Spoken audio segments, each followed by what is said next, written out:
Aujourd'hui, je vous parle de Sébastien Bichon, un athlète paralympique qui a réalisé plusieurs performances, dont une compétition cycliste intitulée Born to Ride, où il faut faire 1200 km en moins de 120 heures, soit moins de 5 jours. Il était accompagné au départ de 2 partenaires de route. Pour mieux comprendre Sébastien Bichon, il faut revenir dans sa jeunesse. À 4 ans et demi, à la suite d'un accident agricole dans la ferme familiale, il se fait amputer au niveau du tibia de la jambe droite. Un événement qui façonnera sa personnalité et son tempérament. Il déclare lui-même que cet accident aurait pu l'ôter de l'usage de l'autre jambe, mais que sans ça, il n'aurait jamais entrepris de faire un sport à aussi haut niveau, et encore moins de se lancer des défis d'un tel ampleur. Aidé par une bonne adaptation au quotidien avec sa prothèse, son niveau est tel qu'en 2000, il participe aux Jeux paralympiques de Sydney en Australie. Cependant, Sébastien Bichon est un homme de défi et il ne s'arrête pas là.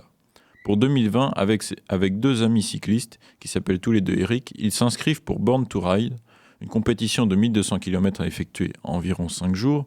Le thème de 2020 était les forêts. Sur leur itinéraire, ils devaient donc passer par différentes forêts, en respectant les délais imposés par l'organisation. Départ de la forêt de Rambouillet pour, dans l'idéal, une arrivée dans une autre forêt, dans les hauteurs, à proximité de l'Espagne.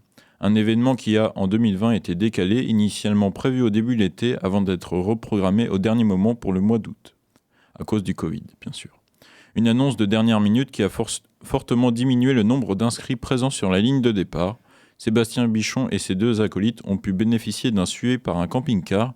Bien que la course soit censée se dérouler sans assistance, le Deux-Sévrien avait besoin de plusieurs prothèses et de matériel pour changer la protection entre sa jambe et la prothèse. Un défi en pleine chaleur complexe qui n'a pour autant pas du tout effrayé le paracycliste.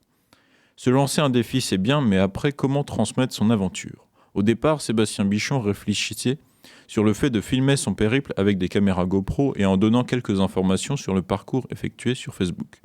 Seulement, lors d'un reportage de la société audiovisuelle Grenouille Productions pour la série courte Handisport Go diffusée sur la France 3 Nouvelle-Aquitaine, le producteur Gildas Nivet a découvert le Deux-Sévrien et en apprenant son projet, les 2 parties se sont tout de suite mises d'accord pour créer ce documentaire. Le tournage n'a pas été évident, mais au final, le résultat est là. Le film a reçu une dizaine de récompenses. En plus, il existe même un livre du même nom, Born to Ride, que vous pouvez retrouver en librairie. De cette folle aventure inspirante et pleine de victoires, et Sébastien Bichon continue de parler de ses expériences en tant que conférencier. Un athlète para sans limite qui a également grimpé plusieurs fois le Mont Blanc. Pour plus d'informations, n'hésitez pas à vous rendre sur son site sébastienbichon.com.